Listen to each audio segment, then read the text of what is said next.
মাননীয় অধ্যক্ষ মহোদয়, মাননীয় মুখ্যমন্ত্রী এবং হয়ে গেছে, শুনুন। এই বিধানসভার সমস্ত মাননীয় সদস্যদের উদ্দেশ্যে অসংখ্য প্রণাম। আর মাননীয় অধ্যক্ষ মহোদয়কে অসংখ্য ধন্যবাদ আজকে আমাকে সুযোগ করে দেওয়ার জন্য। আমি এই বিতর্কের শুরুতে যা যা বক্তব্য এখন অব্দি এসছে, সঙ্গে আমার একসময় সিনিয়র, এখনও আমার সতীর্থ মাননীয় ডক্টর রাজেশ কুমার সাহেব অনেক কিছু আমাদের কাছে উত্থাপন করেছেন। আমি কয়েকটা কথা এর সাথে অ্যাড করতে চাই। আগের যে 15 বছরের সরকার যেভাবে চলেছে, আইন এবং শৃঙ্খলা একটা খুব গুরুত্বপূর্ণ ব্যাপার। কোনো রাজ্য চলতে গেলে আমার মনে হয় প্রথম যদি সেটা সুশৃঙ্খলভাবে না থাকে কোনো রাজ্য চলতে পারে না। কিন্তু গত 15 বছরে বিরোধীদের কণ্ঠস্বর রোধ করতে এই সরকার ব্যস্ত, গত সরকার ব্যস্ত ছিল। এবং সেটা কোনো বিরোধী দল বলে নয়, যে কোনো সাধারণ মানুষই যখন কোনো কণ্ঠস্বর এখানে নিয়ে এসেছিল তখনই তার বিরুদ্ধে বিভিন্নভাবে ব্যবস্থা নেওয়া হয়েছে। এক্ষেত্রে আজকের আমাদের মাননীয় মুখ্যমন্ত্রী থেকে আরম্ভ করে আমাদের এখানে মনে হয় যতজন সদস্য রয়েছেন এবং সাধারণ মানুষ কেউই বাদ যাননি। কারো কেসের সংখ্যা হয়তো 50 রয়েছে, কারো কেসের সংখ্যা হয়তো 5 রয়েছে। এটাই হচ্ছে তফাৎ। আর সব থেকে বড় কথা হচ্ছে যে এই যে ট্র্যাডিশনটা চলেছিল সেটা আমাদের এগেনস্টে তো যা হয়েছে হয়েছে, আমাদের পরিবারের লোকজনও বাদ যায়নি। আমার মা খুবই বৃদ্ধা, উনি চলাচলও করতে পারেন না। যখন সিআইডি আমার বাড়িতে রেড করতে গেছিল, আমার সাথে যা শত্রুতা ছিল। আমার মা অত্যন্ত সেন্ট্রাল গভর্নমেন্টের একটা খুব গুরুত্বপূর্ণ দপ্তরে চাকরি করতেন।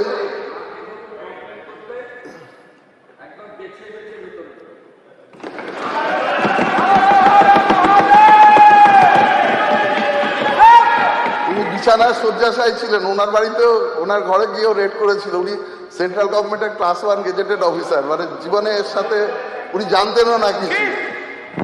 এরপরে আরেকটা উদাহরণ দিই, আমাদের শীতলকুচি যে ঘটনা সবাই জানে। একটা ঘটনা যখন বিধানসভা আমাদের যখন ওই নমিনেশন ফাইল করতে হয়, এটা সামনে এসেছিল যে শীতলকুচি ঘটনা যেটা হয়েছিল, যেমন ওই ঘটনায় 3টি এফআইআর হয়েছিল। তার মধ্যে গত যে আমাদের সরকারের মুখ্যমন্ত্রী ছিলেন তার এগেনস্টেও একটা এফআইআর হয়েছিল ওই উস্কানি দিয়ে ঘটনাটা ঘটানোর জন্য। দুঃখের বিষয়, সেই ঘটনাটার কোনোদিন সিআইডি তদন্ত করেনি তৎকালীন। আমি মাননীয় মুখ্যমন্ত্রী এখানে আছেন, তার এগেনস্টে স্পেসিফিক এফআইআর আছে। আমি বলবো যে সেই ব্যাপারটা যেন তদন্ত করে কেন সত্যিকারের শীতলকুচি ঘটেছিল এবং কিভাবে উস্কানি দিয়ে এই ঘটনাটা ঘটানো হয়েছিল সেটা যেন সামনে আসে। এই একই বক্তব্য এবারের বিধানসভার আগেও উনি বলেছিলেন এবং তার পরিপ্রেক্ষিতে এবারের নির্বাচন কমিশন অত্যন্ত সজাগ ছিল এবং এই ঘটনাটা ঘটতে দেয়নি। না হলে হয়তো আরও এরকম অনেক বড় বড় ঘটনা ঘটতে পারত।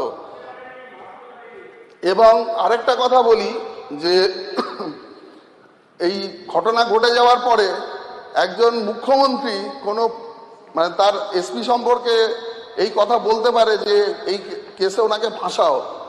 তো সেই যখন রেকর্ডিংটা পরবর্তীকালে সামনে এসেছিল, ওর জন্য মানে ওটা তো মানে উনি প্রকাশ্যে বলেছিলেন যে আমাকে ফাঁসাতে এবং সঙ্গে প্যারামিলিটারি ফোর্সের যারা অফিসার আছে তাদের ফাঁসানোর জন্য, যারা ওনার নিরাপত্তার দায়িত্বে থাকে।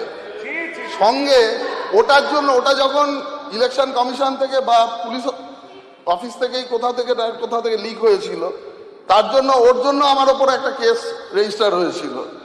তো মোটামুটি জীবনে অনেক যাত্রা আমি পেরিয়ে এসেছি। তারপরে তো এরপরে আমার মানে যাত্রা এমনই একটা যাত্রা ছিল, সেখানে আমাকে দীর্ঘ সময় ধরে বাড়ি ছেড়ে দিয়ে আশ্রমে থাকতে হতো পরে 3 বছর।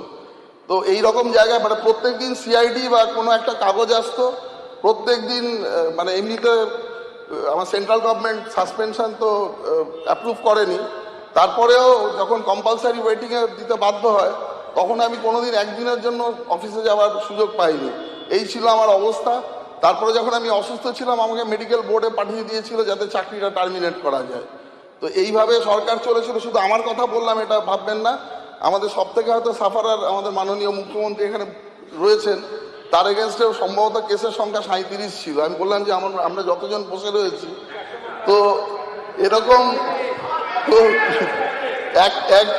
কোনো এরকম সদস্য নেই যার এগেনস্টে কোনো কেস নেই। আমি আজকে একটা কথাই বলতে এসেছি যে আজকের সরকার আসার পরে যেভাবে আইন শৃঙ্খলার পরিবর্তনের জন্য যে উদ্যোগ নিয়েছেন এবং যেভাবে মহিলা বাহিনী বা অন্যান্য অনেক কিছু তৈরি করা হয়েছে, বিশেষ করে মহিলাদের ওপরে যে টর্চার হয়েছে, আমাদের মাননীয় সদস্য বসে আছেন এখানকার, মানে এর থেকে খারাপ ঘটনা আমার জীবনে আমি অন্তত কোনোদিন শুনিনি বা শুনবো। আমি চাইবো যে এই ঘটনার ওনার মেয়ে যাতে যত সত্বর এই ঘটনার সমস্ত অপরাধী সামনে বেরিয়ে আসে এবং সাজা পায়। এর থেকে ভালো কিছু হতে পারে না, এবং এটা যদি না হয় এর থেকে দুঃখের কিছু হবে না। আমার মনে হয় সকলেই এটা সাপোর্ট করবেন। আর আরেকটা কথা,